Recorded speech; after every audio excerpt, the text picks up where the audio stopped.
We have to go back. What? He's family, Brock, and he's in trouble. He needs us. Let's talk about Now Museum, Now You Don't. And I think The Simpsons stole the title of this episode to put on one of their own shows. May not be entirely true, but after what South Park said however many decades ago, it's worth calling them out on this. So? Yeah, so? Dude, The Simpsons done everything already, who cares? Yeah, they've been on the air for like 13 years, of course they've done everything. From a little bit of research I did, it seems like Bill and Ted, the animated show, probably used the title first for one of their episodes, but it's clearly just a clever pun, and all of these writers are as clever as each other. You want to see an artwork? Look behind you. Bill, look! The Venus de Milo! And she's got arms! And what arms? This is one buffed babe! This is another classic Season 3 episode. It mainly focuses on JJ, the history of Jonas and the Venture family, and museums. The real atomic secret, the Rosenbergs try to sell the Russians. Though this is probably JJ at his most Jonas-like. He's no longer the lovable, caring person. I guess the stress of having to host this opening event really brings out the worst in him. And it's the way he tells you stuff.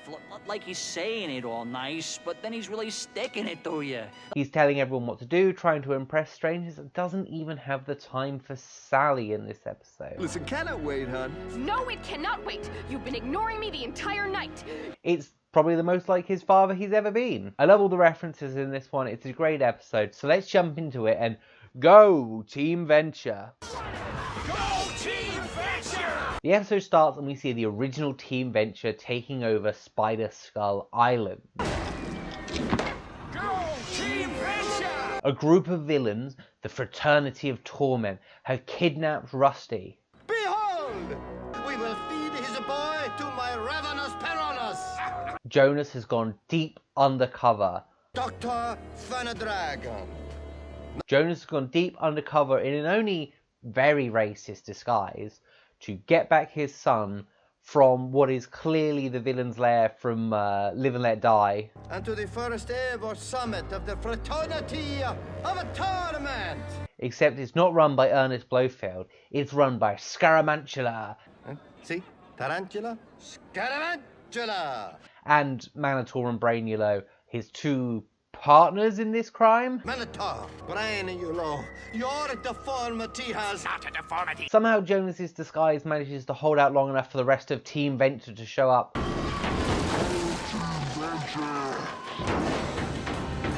And they kick butt. The old Team Venture are great. We get to see the excavator car again, as Rodney probably goes a little bit too far.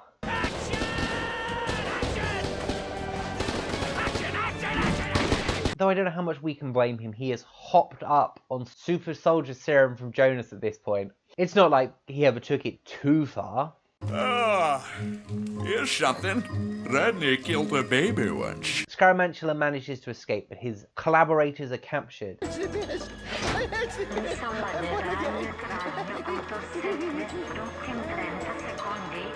And of course Team Venture brought along their own photographer into a high-risk situation. You betcha, Doc.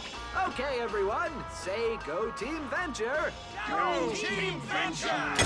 And it's not like Dickie had his superpowers at this point. He's got to be hit by cosmic radiation first.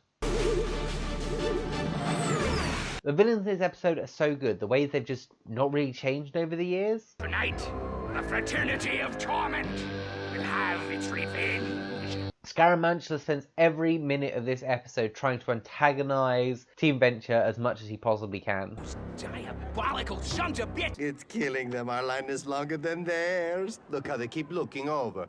Most of the characters have gotten older and not really changed or grown. Brainulo still thinks he's better than everyone else and wants to bring his wrath and destruction upon the mere humans he thinks he's better than. But obviously, as per every sci-fi villain who believes their alien race or future race is better, they're bested by mere humans. As we cut back to the modern times, we see JJ all dressed up, hosting this big black tie gala for the Jonas Venture Jr. Museum of Jonas Venture. For the Jonas Venture Jr. Museum of Jonas Venture. He has tried to invite everybody that Jonas once worked with or worked against. But there is a lack of US presidents attending. Friday night, we'd fly down to Cuba, arch Castro for a couple of hours, and then swing up to the White House for debriefing. Rusty's shown up in his purple suit and clip-on tie. Told you it was black tie. This is. That means formal evening dress, not a Scooby-Doo purple suit with a clip-on that happens to be black. Which is either an act of laziness or spite. I really can't work out which of those emotions Rusty feels more. And the remaining members of Team Venture show up. There's only about 4 of them left now. When did the show soon? I'm gonna kill him, I swear I got plastic knees, you son of a bitch! The action man can't even climb stairs properly. It's also where we see the worst things that I think JJ has ever done. Maybe he did some messed up science on the side, maybe he made some poor investment decisions, but him being mean to the captain in this episode bums me out. You'd think he could have built an elevator in here, an escalator, a ramp, anything! The pirate captain is forced to drag Brainulo up a massive flight of stairs. He has to manage all of the rest of the staff and still gets all of the random odd jobs. I know it's because the pirate captain is one of the more competent characters we see in this series, but still. Captain, could you be a pal and tell Sally the professor's arrived? Oh, just give me a minute here, will you? I'm glad they make up at the end, and I love the pirate captain. He's one of the few characters that actually grows and develops throughout this show. Or develops into at least a better person. And he's tasked with dressing up Ned, which is one of the funniest scenes, I think, probably all of season 3. No! Leave him be and put your pants on! You're making people sick! Sorry there, fella. Ned, come back here! At the time when Richard Impossible arrives at Spider Skull Island. Richard, you made it. Who JJ invited to the party without telling Sally. Another dick move from him. You never told me you were inviting Richard, and now You're obviously upset, and I want to be there for you, funny face. Just hold that thought, and I'll be back in a mo. I guess he must have invited the whole boys brigade. We see man hours. You still hear the cries of the children as you burn their village. Work with that! I know Phantom Limb is on the run, but I guess he probably got a card somewhere to some address. Professor Impossible isn't being played by Stephen Colbert in this one because they couldn't get him. Fortunately, he's drunk and depressed, so you can't really tell the difference between the voices. Did you bring the divorce papers? I think I left them in my other suit. He's been in a pretty big depressive episode since Sally and him broke up, and after having the pirate captain walk in on her while getting chained. The chairman asked me to... Jeepers! She's pretty upset about seeing him here, especially since he's not brought the divorce papers. His arc this episode culminates in an attempted unaliving situation, in a lovely reference to The Omen. Sally! I did it all for you, Sally. It's all for you, Damien! It's all for you! As he jumps off a balcony. Fortunately, he's made of rubber, so he's completely unharmed. It wasn't what you think, YouTube. Don't demonetize this. Billy and White are also here. I understand how Billy gets invited to an event like this, but the fact that White gets to tag along seems kind of unfair. You're the action man, aren't you? Action! This is unbelievable. Can I get your autograph? Also, no idea how they managed to get to an island in the middle of the seas. Billy's love for Team Venture has been shown before, but it really blows off in this episode. He gets to meet all of his cartoon heroes in one go. Holy crap, you're all here. Man, I don't know if I brought in a... White! How much cash do you have on you? And he tries to get everyone's autograph, which is leads to this great moment, and I'm sure a very real cynicism that the Hammer and public have picked up going to conventions. As soon as they're offered money, Team Venture and the villains are very happy to sell all their autographs. And, well, JJ says cheapen the memory. Oh, hey, Rusty. For you, no charge. And as JJ says, cheapen the memory of Jonas. You're cheapening the memory. Listen, pot noodle, we are the memory, okay? They had some really good merchandise. I mean, if some of this stuff had been made for the actual Venture Bros, I probably would own it. Who doesn't want Venture Trap? Team Venture aren't doing too well at giving autographs. The villains seem to be doing a much better job. I guess Jonas probably had a marketing team when he was selling merchandise for them. The big swing comes from them as their recently deceased team member... It's the ghost of Colonel Gentleman! Colonel Gentleman comes back from the dead.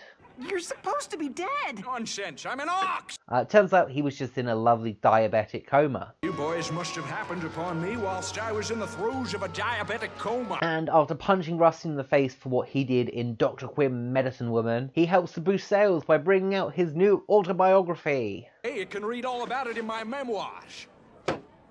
And we learn he's slept with numerous people throughout his life, including Gore Vidal and Wally Shearer, which is like a pretty top-tier threesome for that sort of 60s, 70s era. Me in the middle of a threesome with Gore Vidal and Wally Shearer. Makes you really question what the yeah, Team Venture were really up to some interesting things. And as JJ comes over to berate them for cheapening the memory of his father. Are you selling autographs? You can't do that here. Colin makes a really good point that, well, they're the living members. They're the living memory. Now, I saw your suggested donation box on the way in. So unless you're giving us a cut of the door... And JJ's not helping them out, and none of their lives are going particularly well. One of them lives in a country that hates them. Another one's in a retirement home at this point. One of them's got brain damage. It's not the ideal situation I think they saw themselves in this many years later. The party has started to plateau, and Brainiolo is using his telepathic powers to make everyone act on their worst impulses. Entire museum is a psychic powder keg. All I need do is light the match. Billy is stealing figurines.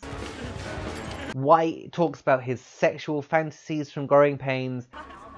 You fantasize about conquering the mother from Growing Pains? Oh yeah, that episode where they showed her in the bathtub? It's a letter from the Wendell Wilkie Elementary School Mothers Club, and the first line says, "Fellow mothers," and it's addressed to you.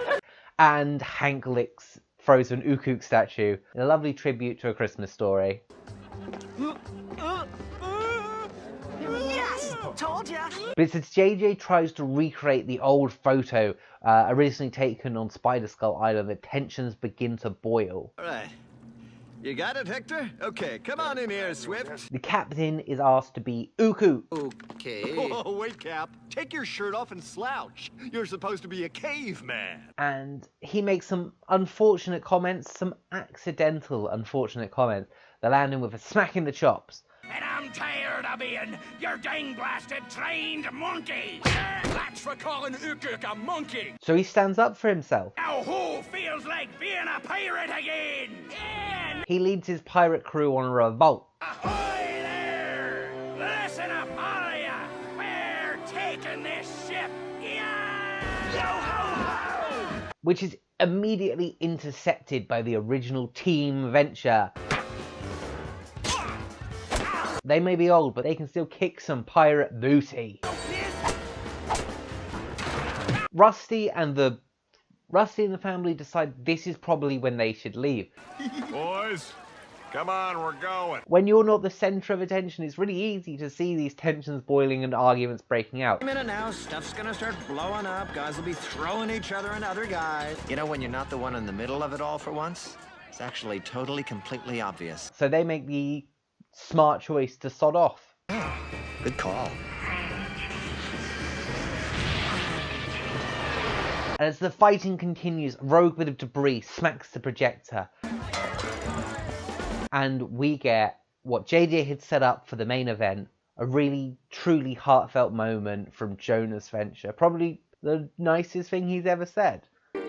What would you say is your greatest adventure, and parenthetically, what is your greatest invention? My son. And he is on a talk show, so it's probably all scripted, but it's more than I ever expected from him. He talks about his greatest invention and adventure being his son, Rusty. It's truly heartfelt, even if it is staged and scripted. JJ manages to calm everybody down. They're hugging. The captain's back on team. Captain, the house lights, please. You got it, Chairman. And as he asks Rusty to come up on the stage with him, they realise Rusty's already left. I'd like to ask my brother to say a few words. Rusty? And Brainiolo gives one more attempt to sabotage the night. He uses his telepathy to try and reactivate his massive future robot, Futuro. Overexerting himself, he blows his circuits.